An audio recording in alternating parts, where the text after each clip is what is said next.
Maka Yudas mungkin menjual Yesus dengan berapa uang perak itu karena yakin ini guru ini luar biasa. Masalah itu bisa diatasi. Keyakinan itu yang tidak terbaca oleh pembaca Injil Anda dan saya mungkin. Keyakinan bahwa dia mungkin nanti akan ditangkap, tetapi segala sesuatu akan beres. Tetapi apa yang terjadi? Apa yang diharap, yang dimaksud oleh Yudas tidak terjadi. Yesus pada akhirnya disesah, dibunuh, digantung di kayu salib. Yudas frustasi sampai kendat. Karena apa? Apa yang ia harapkan, yang ia gambarkan tentang Yesus yang bisa mengubah roti dari anggur, merubah macam-macam, Yesus lakukan, tidak mau, tidak terjadi. Saya teringatkan sebuah tulisan renungan indah dari seorang teolog. Justru kadangkala Allah itu sanggup menulis lurus di garis yang berbengkok-bengkok. Kadangkala kesalahan-kesalahan manusia, gambaran-gambaran kita manusia, justru bisa dipakai Allah untuk menunjukkan kuasa-kuasanya. Moga-moga menginspirasi. Tuhan, janganlah menyerahkan daku ke tangan musuhku. Saksi-saksi dusta penuh kejahatan bangkit melawan aku. Dalam nama Bapa dan Putera dan Roh Kudus. Rahmat dan damai sejahtera dari Allah Bapa dan dari Tuhan kita Yesus Kristus bersamamu.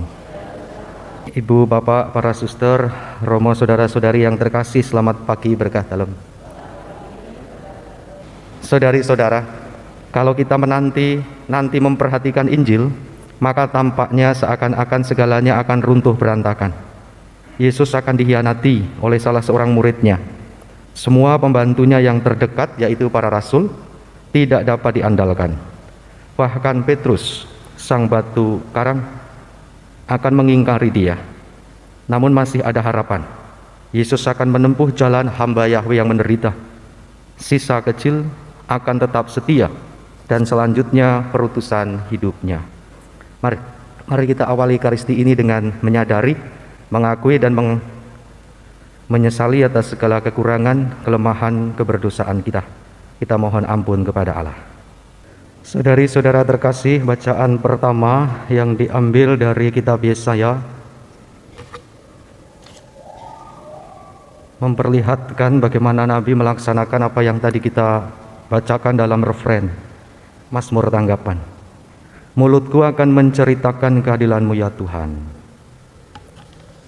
Inilah sebuah refleksi seorang Nabi Yesaya yang merasa bahwa panggilan hidupnya itu sudah direncanakan Allah sejak bahkan masih dalam kandungan ibunya, dalam perut ibunya. Panggilan hidupnya itu menjadi karya keselamatan Allah. Mulutku akan menceritakan keagungan atau keadilan Allah.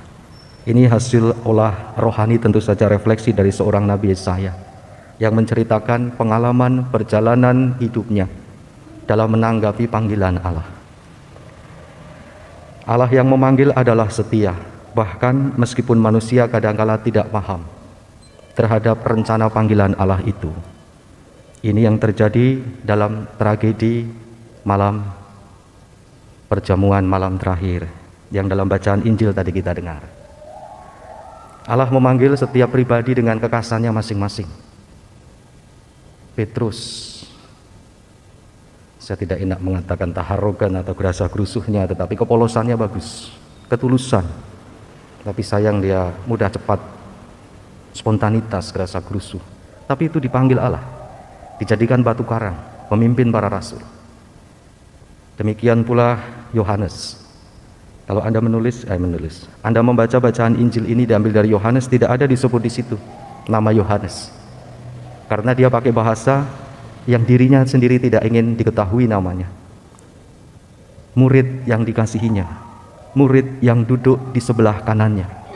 Itulah yang dimaksud sang penulis untuk menyebut dirinya sendiri, tetapi dia tidak pakai nama. Tidak terang. Demikian pula Yudas. Yudas yang dipercaya oleh kelompok 12 rasul sebagai bendahara. Karena justru berkebalikan dengan Petrus, penuh perhitungan. Hitung-hitungan, penuh perhitungan, maka dipercaya sebagai pemegang kas, bendahara. Mereka masing-masing dipanggil dengan ciri khasnya masing-masing, baik kelebihan maupun kekurangannya. Tadi di belakang Romo Carolus, ini soal panggilan Allah yang tetap setia. Meskipun ditanggapi dengan ketidaksetiaan, Allah tidak membalas ketidaksetiaan dengan ketidaksetiaan. Ini tadi bincang-bincang di belakang. Saudari-saudara yang terkasih, kalau kita mau menukik lebih dalam, membaca dan merenungkan bacaan Injil, mari saya mengajak Bapak Ibu atau kita juga membuka diri untuk melihat kekasan masing-masing gaya penulisan Alkitab atau Injil. Siapa yang mengatakan saya lupa, mungkin di antara Romo ada yang ingat. 4 Injil itu punya kekasan dengan gaya pribadinya masing-masing. Allah memberikan wahyu ilham kepada penulis itu dengan kekasan mereka masing-masing. Contoh, Markus itu lebih cocok dialamatkan kepada mereka yang mau belajar iman atau katekumen, karena kesederhanaan tulisannya singkat, tidak panjang. Kalau Lukas lebih diarahkan pada para katekis, guru agama. Karena apa? Detail, lebih jelas. Sedangkan Matius katanya lebih cocok untuk para ekseget atau pengen belajar kitab suci lebih khusus. Lalu bagaimana dengan Yohanes? Yohanes gaya bahasanya lain daripada sinoptik. Sinoptik itu kemiripan, Matius, Markus, Lukas. Yohanes lain sendiri, cara berpikir, cara penyampaian, cara bahasa. Maka ini disebut mistik, Injil mistik Kristus. Ini lebih cocok bagi mereka yang suka meditasi, kontemplasi, para rahib, para pertapa, dan sebagainya. Saya lupa, seorang teolog siapa yang namanya, saya lupa, mungkin ada di antara Romo yang ingat itu. Kalau direnung-renungkan ada baiknya juga melihat latar belakang itu untuk membaca bacaan Injil hari ini. Bapak Ibu tentu pernah lihat nonton film di layar televisi, di mana penonton tahu bahwa adegan itu yang tahu hanya penonton. Tetapi tokoh-tokoh di dalam adegan film itu ada yang tidak tahu apa yang akan terjadi. Dan inilah persis Yesus tahu, memperlihatkan kealahannya dalam kemanusiawian yang begitu dekat dengan para murid dalam perjamuan malam terakhir. Tapi mereka saling tidak mudeng, tidak tahu, tidak dong.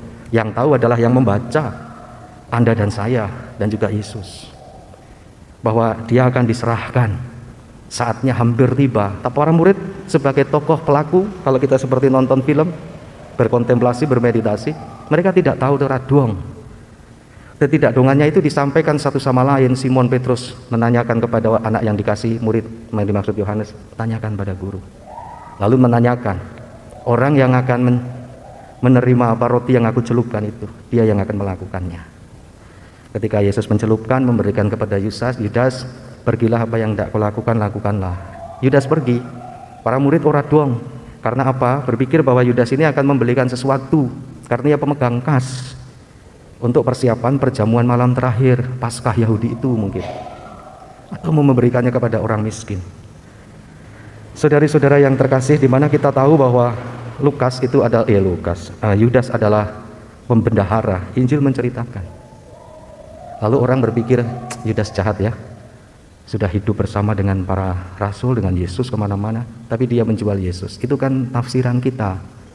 Kalau kita mau membuka diri, ada tafsiran yang lain. Memang betul Yudas mau menjual gurunya, tapi Yudas tahu betul juga, dia merasa tahu gurunya itu. Ingat, sebelum malam terakhir, begitu banyak mukjizat yang dibuat Yesus. Bahkan orang yang mati dihidupkan itu, Yudas sangat yakin. Kalau hanya dipenjara, kalau hanya dihukum, bagi Yesus kecil. Maka Yudas mungkin menjual Yesus dengan berapa uang perak itu karena yakin ini guru ini luar biasa.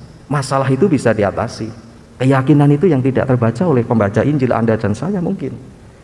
Keyakinan bahwa dia mungkin nanti akan ditangkap, tetapi segala sesuatu akan beres. Tetapi apa yang terjadi?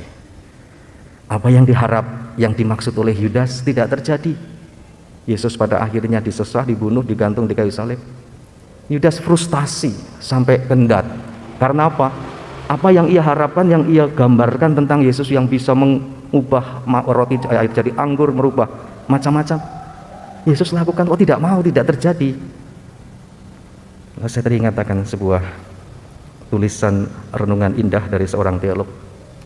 Justru kadangkala Allah itu sanggup menulis lurus di garis yang berbengkok-bengkok.